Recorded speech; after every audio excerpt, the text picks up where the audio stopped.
This is the Drake Insights Podcast, your weekly dose of cutting-edge senior living marketing insights. Join me, your host, Natasha Drake, for bold ideas, proven strategies, and inspiring stories straight from the experts. Tune in and let's conquer the senior living marketing landscape together. Hey guys, welcome back to the Drake Insights Podcast. I'm your host, Natasha Drake from Drake Strategic. On today's episode, we're going to be doing another 3 tips in 3 minutes. Let's get started. So on today's 3 tips in 3 minutes, it might be more like 3 tips in 30 minutes. I'm going to try my best, but we're nearing the end of summer and it's August. So this is the time when we really need to be preparing for budget season, right? This is the time when most operators are finalizing their budgets. They may have already been doing so, but we need to really make sure we're preparing and planning ahead of time and putting together what is it we need next year based on the results from this year, and that we're putting that into the budget planning season before the budget is set. So many times what happens is operators will set their budget and they'll just hand it to the marketing team and say, here you go, this is what you have. And that happens a lot, and I understand that. But oftentimes they'll come and say, what is it you need next year, to see if we can put that into our operational budget for next year. And so this is the time you really need to dig in to not only your goals and your results and the lead sources and what the different tactics were you were doing, to really dig in to see what was successful, what brought in the most leads, the most quality leads, or where did we miss that maybe there's some opportunity to spend some money next year to make sure we make up for those misses from this year, right? So this is the perfect time to get started with this. So that's what this whole 3 tips in 3 minutes is about. So let's get started. So the first tip is to prep for fourth quarter. So before we start doing our budget and our data review for 2025, we really need to look at, okay, what were our results? How did the whole year go up through now? And are we prepared for the fourth quarter? As I've mentioned before, the fourth quarter is a perfect time to do strong lead generating events with direct mail. So if you watched my event episode, I talked about the fall is a great time for social or educational events, things like fall harvests, and where families can get together and be outside. It's beautiful. Sometimes vineyards and wine and beer tasting, and you can really showcase your dining. It's a great time. So I want to make sure you are prepared if we haven't had enough leads coming in for the year, that we are planning some kind of event direct mail for the fall. Also, if you remember, I mentioned right after Thanksgiving, right before the holidays, usually around the first week of December, is a really strong lead generating time. Families are together over the holidays. They're talking about their loved ones and how they're doing. And it just starts to trigger some thoughts of, well, maybe we should just start to look into this for our family member or our parent. And so right after Thanksgiving, if that piece, the direct mail piece, drops right over Thanksgiving, right before Thanksgiving, right? So that they're aware, oh, this community is having an event. I'm in the area, I can go visit. And you want it to be something like a, holiday open house or taste and tour or showcase of homes or whatever it might be, so that they're able to kind of take their first look during that time to prepare for either converting move-ins this year or to get you kickstarted for next year, right? So number 1 tip is making sure you're prepping for fourth quarter and that we have a strong plan in place. Have we hit our goals? Have we hit our occupancy goals? What are we missing? Let's make sure we do those things in fourth quarter so that we don't end the year with those misses, okay? So my second tip is your goal review and goal setting. So we need to look at the goals we hit or didn't hit in this year and make adjustments with our plan and our budget for next year, right? So number 1 is our lead goal. Did we hit our lead generation goal with this current budget and plan? Did we not? How was the quality of those leads, right? Based on what sources that brought them in, what were the quality of those leads? What were the conversion of those leads? So did they convert to a tour or visit? Did they convert to a move-in? Did we get a lot of movement from them? Are they attending our events? We really need to look at the goals we set, review them, how did we do, and then make adjustments for our goal setting as we go into next year. And remember, they need to be realistic, right? So say you're told that next year we need to triple our leads and triple our move-ins. Well, is that realistic with the same budget? No, it's not, right? Of course, budgets are going to have to go up with inflation anyway. And so if you keep the budget the same, more likely or not, occasionally this doesn't happen, but typically your leads and your goals are going to stay the same with the same budget. And so if we need to increase, so say we didn't hit our occupancy and we had a lot of attrition and move outs. And so we really need to increase our move ins next year. Therefore, we really need to increase our lead generation next year. Then we need to put recommendations in place and our marketing plan and our marketing budget to be able to hit those goals, if that makes sense. So, this is a perfect time to analyze where we are from 2024. Where do we need to be next year? What are the goals we have to hit next year based on these results? Therefore, what is the budget and the marketing plan need to be? And that takes me to my third tip, which is your budget review and your analysis and setting your budget for 2025. And this could be an entire podcast within itself, right? But I just want to give you a little bit of tips for now that we've looked at fourth quarter, right? First tip is making sure we're prepared and planned for what our lead generation is going to be for fourth quarter. Then our second tip was, okay, we looked at our goals, we looked at our data and our analytics, and if we hit those goals or we didn't, we've now set, based on that review, we've set our 2025, our next year goals based on those results or based on what operations is saying we need, right? We had a lot of move outs. We have to increase occupancy. Therefore, our move-ins need to increase. Therefore, our leads need to increase. Okay. Then we need to put a plan in place for what that budget needs to be. Okay, and what we recommend. And I realize a lot of times we don't have the budget to be able to afford a lot of these things, but we need to really look at what's going to have the most impact in what you need to accomplish with that marketing plan and that marketing budget so that we can present that and make sure that those budget items get added to your budget, overall budget. So number one is doing an analysis of your cost per lead and your cost per lead source, right? So let's look at the budget spent. How many leads and how many move-ins did we get from that budget? And remember, I talked about this in one of my last episodes. We can't necessarily look at sources individually, right? Because as I've mentioned before, your marketing plan is a marketing holistic mix of a lot of different tactics working together to bring in leads, right? So we need to look at overall, did they convert to a visit? Did those leads convert to a move-in as they worked together? Did digital help increase our event attendance? Did our direct mail help increase our website traffic, right? Look at them as a holistic mix. So overall, what was our total cost per lead and cost per move-in, right? And what is it in line with where we wanted it to be? Was it not? And also, we need to look at the quality of those leads, like I mentioned. So, not just, okay, cost per lead, we brought in a high number. Well, what was our conversion ratio, right? Did those leads that we brought in move in? Did we have a good conversion to visit and a conversion to move in? So, that's really important as well because we don't want to just increase our budget and increase the quantity necessarily, correct? We want to make sure that we're also increasing the quality of those leads so that we get more move ins.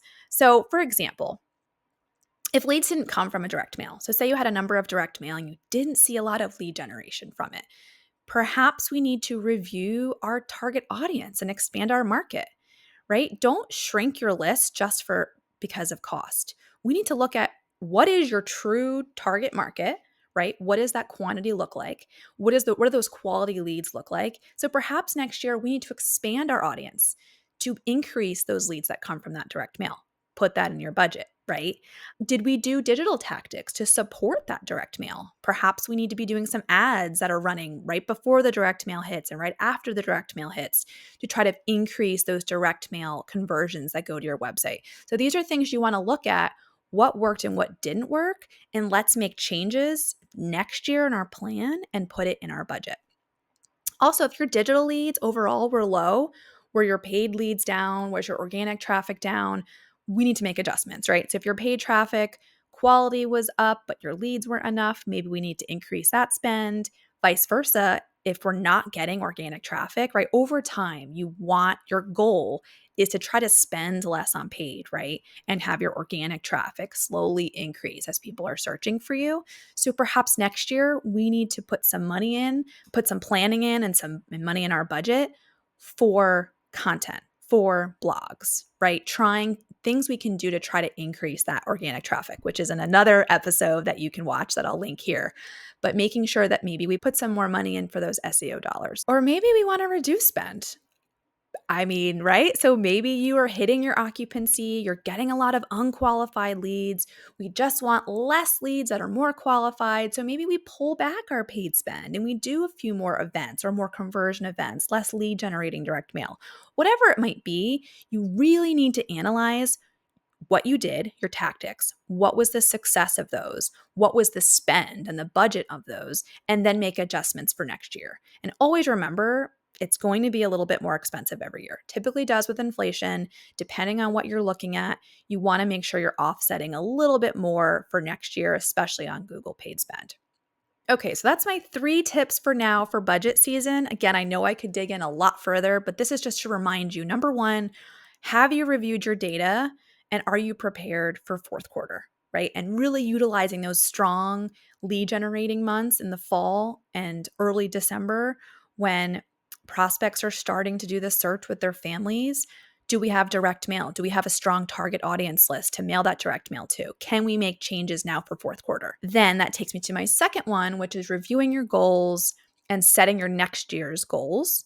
Looking at that data, what did we hit? What did we not hit? What do our move-ins and occupancy need to be next year? Therefore, what does our lead generation need to be for next year? And based on those numbers, what does our budget need to be? We can set that budget based on how many leads we need to generate. And then what are the tactics to generate those leads? What's the budget we're going to need from them? I'm going to end today with a little extra tip. So, just some budget tips and recommendations I have for you that I think a lot of times we tend to cut these things first from our budget. So, just a few tips. If you can fit these in your budget, these are tactics that are going to increase the quality of your leads. And a lot of times these things get cut. And for a little bit of spend, a lot of these things I'm going to mention don't cost a lot of money. Some of them do, they're large upfront costs, but some of them aren't.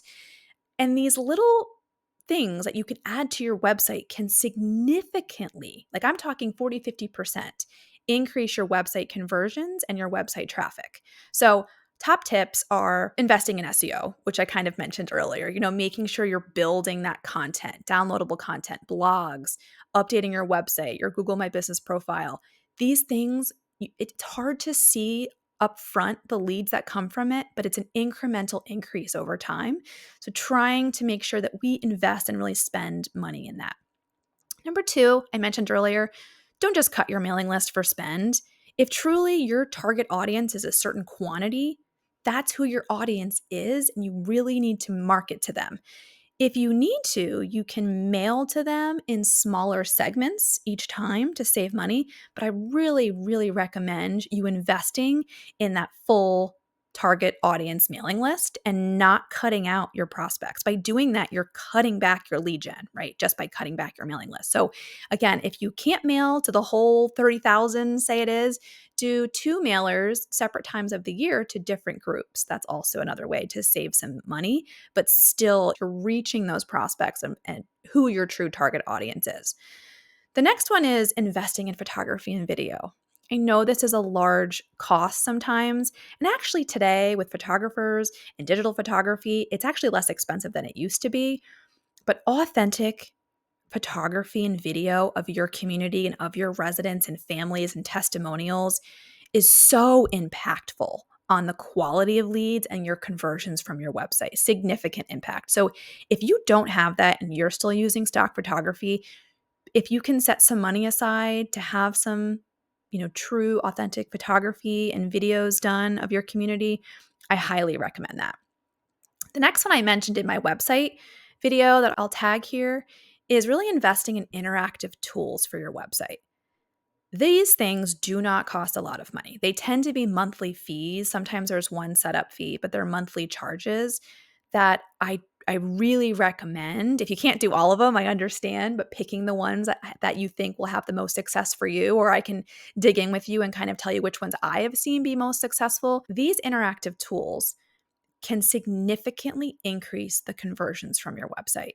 So, as you have visitors on your site, they're reading through all your content, you want to make sure you have strong interactive tools that they can work with to more easily convert from your website. So, some examples are site maps, mapping software, 3D floor plans, virtual tours, interactive virtual tours, right? We can go through the entire community, financing tools, financing calculators, surveys, chatbot.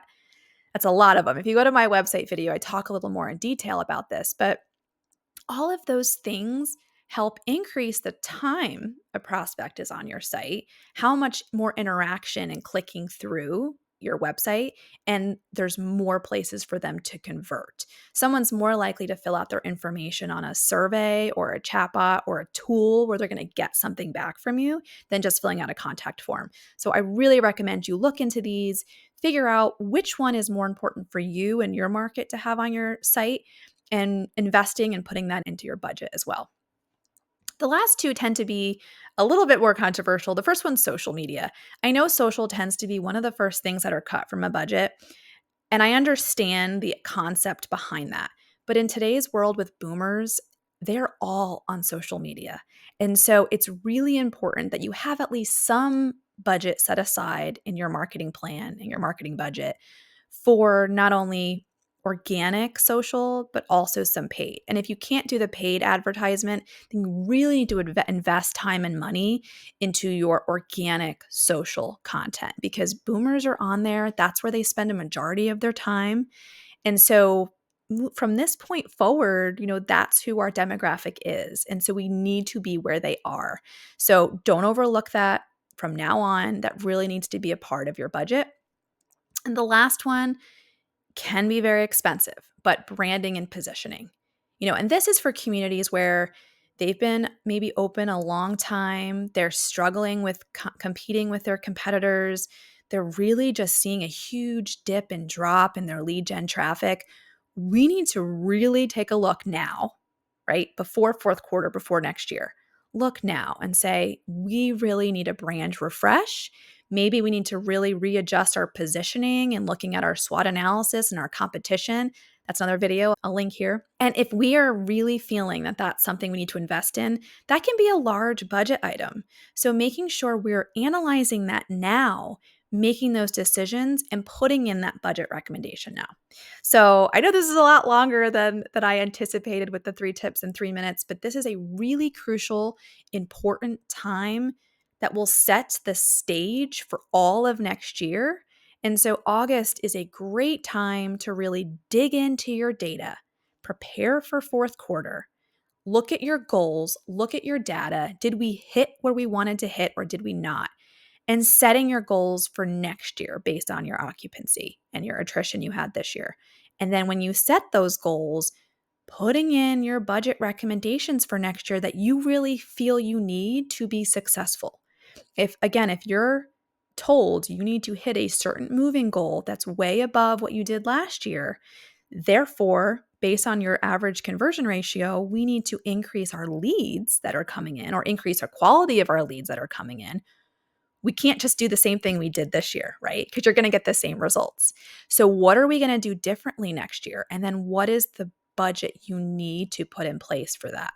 It's really important to think of these things now rather than in November and December when the budget's already set. How many times are you given a budget and you're like, oh my gosh, we really need to do this next year and we didn't plan for it. And therefore you have to cut something from your budget to make room for it. If you can be proactive in August, really plan. You don't have to have your entire marketing plan done, right? But you really need to know what are those high-level strategies and tactics, estimating your budget you're going to need for those that have had the best impact and the best impact on your results to plan and budget for them accordingly next year. Okay, well, that's all I have for today. Again, I'm happy to dig into this further. If you want to reach out to me, I can help you walk through this. This is something that I'm very passionate about. I'm happy to help with goal setting, budget setting, marketing planning, preparing for next year. I'm happy to look at your data and make recommendations based on those results. And I know a lot of times this can be very overwhelming. Setting and planning and budgeting is not everyone's strongest suit. I totally get that, right? A lot of times our sales teams like just let me work with the prospects and the leads and do the sales side. I don't want to really dig into the data and the numbers. That's where agencies, your partner or someone like me comes in. I love this stuff and I love helping support you on setting the right goals, realistic goals to get you the occupancy you need. And then finding the right tactics. We don't have to do all of these things, right? We can't do everything. And I know that. What has been the most successful for you? How can we fine tune that and maybe add a couple things to help increase the quality and maybe bump up your lead generation a little bit with a few small adjustments and a few small budget additions to your 2025 budget? Thanks again, and I look forward to seeing you next time on the Drake Insights podcast. Bye. If you enjoyed watching the podcast today, please follow me and subscribe so you're notified for the next podcast. And if you have any questions or want to talk after about anything that Drake Strategic can provide for you, please reach out to me, call me, email me, or visit our website at drakestrategic.com.